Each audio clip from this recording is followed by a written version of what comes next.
Have you ever bitten into chocolate and thought, how can something this smooth, this rich, this perfect come from a fruit? Let's rewind to a tree growing in the heart of the rainforest. The journey of chocolate starts here with the Theobroma cacao tree, literally food of the gods.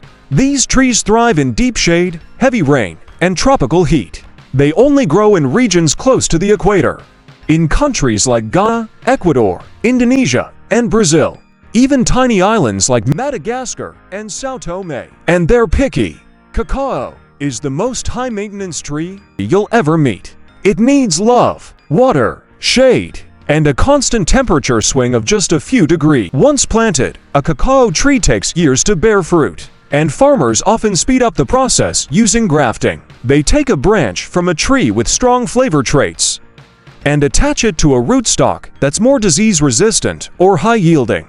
This helps get the trees that can survive pests and weather, but still make flavorful cacao. This is kind of a tedious process in the beginning because you really have to baby them. You know, you'll get things like these little suckers that come off. They're called chupons. You want to cut them off. You want all the energy to go straight up into a tree that then jorquettes, which is when it branches out into a 3, 5, whatever will be the future canopy. So we ended up staking it. We used a little zip tie. It kept it from blowing over in the wind, which is our main enemy here in Hawaii. We also have something called rose beetles. They love to eat the young leaves, which is detrimental in the beginning. It can really stunt or even kill the cacao trees for the first year or two of its life. So what often happens is a cage is around it for the very first few, maybe a year, 8 months, until it grows out of that cage and jorquettes again. When the tree blooms, it produces tiny, star-like flowers. And here's where things get weird. The main pollinators are not bees, not butterflies, but midges, tiny flies the size of a pinhead. When pollination works, the flower becomes a pod, a thick, colorful shell the size of a football. Over the next 5 to 6 months, that pod ripens. It changes color from green or purple to yellow, red, or orange. Each pod holds 30 to 50 cacao seeds, surrounded by a sticky, sweet pulp. And this pulp, it's like fruit punch. Nothing like chocolate. But it's critical to the next step, harvesting and fermentation. When pods are ripe, farmers cut them from the tree with machetes. Open them right there in the field and scoop out the beans and pulp by hand. Then they pile them up, sometimes in large wooden boxes, sometimes in baskets or heaps covered with banana leaves. And wait, this is fermentation, the invisible transformation that's fruit into future chocolate. It lasts anywhere from 3 to 7 days, depending on climate and bean variety. Inside that pile, wild yeast and bacteria go to work. The temperature climbs, sometimes above 120 degrees Fahrenheit. Sugars break down, acids rise, enzymes wake up, and the beans, they lose their slime. They darken from white or purple to brown. They start to smell like vinegar and overripe fruit. This is where chocolate flavor is born. If fermentation goes wrong and it's too short or too long, your chocolate's gonna taste weird, like pickles or mushrooms. Fermentation is where cacao gets its character, fruity or earthy, bright or deep, even floral, spicy, or nutty, depending on the origin. Next step in the process is sun-drying the beans. After fermentation, beans are laid out to dry, usually on raised bamboo beds or wide patios under the sun. Workers rake them every few hours to keep them drying evenly. This can take 5 to 10 days, depending on humidity and sun. In places like Papua New Guinea or Trinidad, where it rains a lot, some farmers dry beans over wood fires. This gives them a unique smoky profile. Too little drying, the beans mold. Too much sun, they get brittle and over-dry. Drying is delicate. If you push too hard, you lock in off flavors. If you go too slow, the beans spoil. It's a balancing act. Once dry, the beans are sorted by hand. Broken ones, moldy ones, rocks, sticks, all removed. They're packed into big burlap sacks, labeled by region, ready for export. Next stop is the chocolate maker. So the sacks of dried cacao beans have finally arrived at the chocolate factory. Now it's the chocolate maker's time to shine.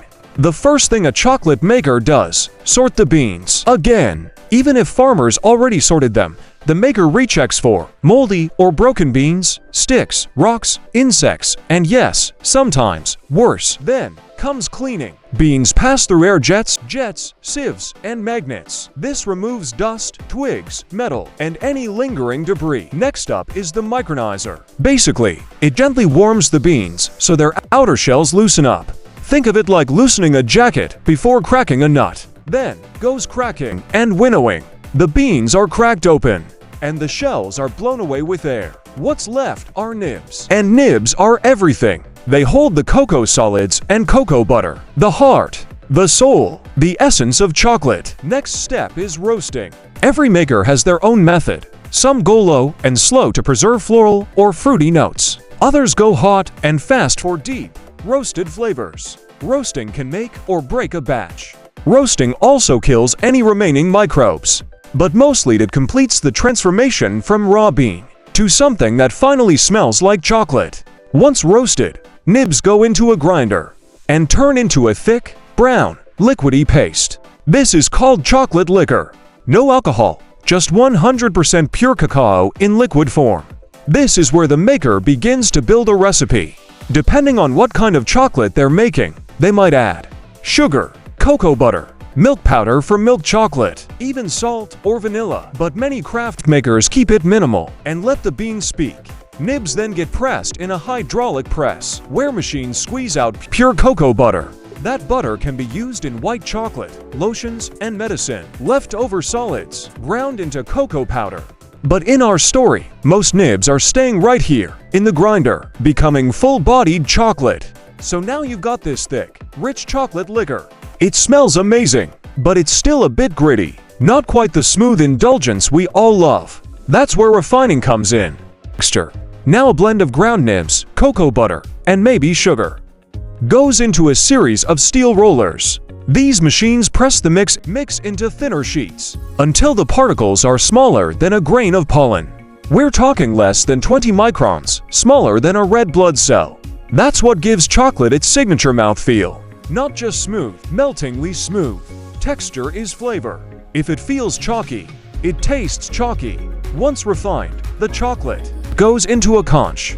What's a conch? It's a large mixer that stirs, heats, and aerates the chocolate for hours, sometimes even days. This step softens harsh flavors, releases volatile acids, and rounds out the taste. Some conchs look like big stone drums. Others are sleek, modern tanks with spinning arms. The process is slow, but essential. Conching is like therapy. You take the angry chocolate and give it time, heat, air, movement. Eventually it chills out. The smell in the room changes. The bitterness softens. The texture becomes velvet. Now comes one of the trickiest stages of all, tempering. Why is it tricky? Because cocoa butter has 6 different crystal forms. But only form B crystal gives chocolate that perfect melt in your mouthfeel. So tempering is about controlling temperature to encourage just that one crystal type. Here's how it works. Melt chocolate to around 115 degrees Fahrenheit. Cool it down to 84 degrees Fahrenheit. Then gently reheat it to 88-90 degrees Fahrenheit. If temperature is too hot, you break all the crystals. If temperature is too cold, you get sugar bloom or fat bloom, those dull, gray streaks. Once tempered, the chocolate is ready to be molded. Chocolate is poured into molds, then tapped to release air bubbles. After that, molds travel through a cooling tunnel, a carefully calibrated temperature zone. If the tunnel's off by even 2 degrees, the bars won't come out clean. Once cool, the chocolate pops out easily. And there it is, real chocolate. From here, bars are wrapped and shipped. Let's remember how far we've come. One single bar of chocolate can take months to make, cross continents, and involve dozens of hands. So the next time you unwrap a bar, ask yourself, where did this come from? Who made it? What do I feel? Because chocolate, real chocolate, isn't just a treat. It's an invitation to explore, to connect, to taste the world, and to honor the people and places who brought it to life. So here's to cacao, to the farmers, the microbes, the roasters, the dreamers, and to you. Thanks for joining the journey. And now, go enjoy that perfect bite.